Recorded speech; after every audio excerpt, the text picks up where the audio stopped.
నమస్తే. Welcome to Divyasri kitchen. ఈరోజు మసాలా వంకాయ అంటే గుత్తి వంకాయ టైప్ కాదు. ఈ మసాలా వేరే అనమాట. టేస్ట్ మాత్రం చాలా బాగుంటుంది. ఉప్పు కారం వేసి మగ్గిన తర్వాత మసాలా వేసి దించుతాం. కానీ ఇక్కడ ఫస్ట్ మసాలాలు మొత్తం మన కర్రీకి పట్టించి లాస్ట్లో కారం కొత్తిమీర వేసి కొంచెం ప్రాసెస్ వెరైటీగా ఉంటుంది. టేస్ట్ మాత్రం చాలా బాగుంటుంది. ఎప్పుడు చేసిన టేస్ట్ ఒకేలా ఉంటుంది. మా ఫ్రెండ్ చూపించిన ఈ మసాలా కర్రీ ఎప్పుడు చేసినా ఒకే టేస్ట్ ఉంటుంది. ఆ ప్రాసెస్ ఏంటో చూద్దాం. ఫస్ట్ ఇక్కడ జీడిపప్పుని కొన్ని వేడి నీళ్ళలో ఒక 10 నిమిషాల పాటు నానబెట్టుకోవాలి. ఆలోపు మనం మసాలా ప్రిపేర్ చేసుకుందాం. పచ్చి కొబ్బరిని ఇట్లా ముక్కలుగా కట్ చేసుకొని నీళ్లు పోసి ఫైన్గా పేస్ట్ చేసి పక్కన పెట్టుకోవాలన్నమాట. మనకి గ్రేవీ కోసం ఇదే వాడతాము అండ్ టేస్ట్ కూడా చాలా బాగుంటుంది అనమాట. అండ్ ఇప్పుడు ఆయిల్ హీట్ చేసుకొని అందులో హోల్ గరం మసాలా వేసుకోవాలి. ఇక్కడ చెక్క, లవంగాలు, ఇలాచీ, సాజీరా అండ్ జీలకర్ర, బిర్యానీ ఆకు ఇవి వేసేసి వేయించుకున్నాను అనమాట. దీంతోపాటు ఆనియన్స్ అంటే కొంచెం మనకు గ్రేవీ ఎక్కువ కావాలి అంటే ఆనియన్స్ కొంచెం ఎక్కువగా వేసుకోండి. దాంతోపాటు పచ్చిమిర్చి కూడా కట్ చేసి వేసుకొని ఆనియన్స్ మంచి బ్రౌన్ కలర్ వచ్చేంత వరకు ఫ్రై చేసుకోవాలన్నమాట. అండ్ దీంతో పాటు ఫ్రెష్ అల్లం వెల్లుల్లి పేస్ట్ అండ్ యాజ్ యూజువల్గా ఎప్పుడు చెప్పినట్టుగానే ఎప్పుడైనా ఏ కర్రీలోనైనా ఫ్రెష్ అల్లం వెల్లుల్లి పేస్ట్ వేస్తే ఆ టేస్ట్ వేరే ఉంటుంది. అండ్ తొందరగా మగ్గడానికి నేను ఇక్కడ సాల్ట్ కూడా వేసాను అనమాట. అండ్ ఇలా బాగా వేగిన తర్వాత ఇందులో అల్లం వెల్లుల్లి పేస్ట్ వేసుకోండి. ఇది కూడా అడుగు అంటకుండా మంచిగా ఫ్రై చేసుకోవాలన్నమాట. అండ్ కొంచెం కరివేపాకు కూడా వేసుకొని దాన్ని కూడా ఫ్రై చేస్తూ ఉండాలి.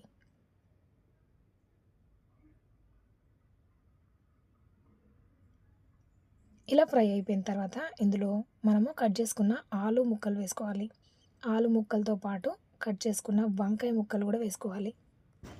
అండ్ ఎప్పుడు ఒకేలాగా గుత్తి వంకాయలా కాకుండా ఇట్లా ట్రై చేయండి. నిజంగా చాలా బాగుంటుంది. ఇప్పుడు వంకాయ ముక్కలు కూడా వేసి కొంచెం పసుపు కూడా వేసుకొని మొత్తం కలిపేసుకోవాలన్నమాట. మూత పెట్టి మగ్గిస్తూ ఉండాలి. అండ్ నేను నీళ్ళలో నానబెట్టుకున్న జీడిపప్పును కూడా ఇక్కడ యాడ్ చేస్తున్నాను అనమాట. వీలుంటే మీకు జీడిపప్పుని ఒక 2 నిమిషాల పాటు ఉడికించుకున్నా సరిపోతుంది. లేదంటే ఒక 10-15 నిమిషాల పాటు నానబెట్టుకుంటే సరిపోతుంది అనమాట. మొత్తానికి జీడిపప్పు అయితే మంచిగా ఉడికిపోవాలన్నమాట కర్రీలో. అలా అయితేనే టేస్ట్ చాలా బాగుంటుంది. అంటే మనం గార్నిష్ కోసము కొంచెం చూడడానికి బాగుండాలని చెప్పేసి వేసినట్టుగా కాకుండా కూరలో జీడిపప్పు ఉడికితే ఆ టేస్ట్ వేరే ఉంటుందన్నమాట. అండ్ కర్రీకి సరిపడా సాల్ట్ ఇప్పుడే వేసేసుకుంటాం అనమాట. వేసేసుకొని మొత్తం కలిపేసి మూత పెట్టి మగ్గిస్తూ ఉండాలి. అండ్ అడుగంటకుండా అప్పుడప్పుడు మూత తీస్తూ కలుపుతూ దీన్ని ఉడికిస్తూ ఉండాలి. ఇలాగా సగానికి పైగా ఉడికిన తర్వాత ఇక్కడ ప్లెయిన్ ధనియా పొడి ఒక టేబుల్ స్పూన్ వేస్తున్నాను. అండ్ హోల్ గరం మసాలా అనమాట. అన్ని మసాలాలు వేసి గ్రైండ్ చేసి పెట్టుకున్న మసాలాను కూడా ఒక 1/2 టేబుల్ స్పూన్ వేస్తున్నా. మొత్తం కలిపేసి మంచిగా నూనెలో ఫ్రై చేస్తూ ఉండాలి. యాక్చువల్గా మనము ఉప్పు కారం వేసిన తర్వాత మగ్గిన తర్వాత మసాలాలు వేసి ఫైనల్గా స్టవ్ కట్టేస్తాం కదా. ఇక్కడ అట్లా కాదనమాట.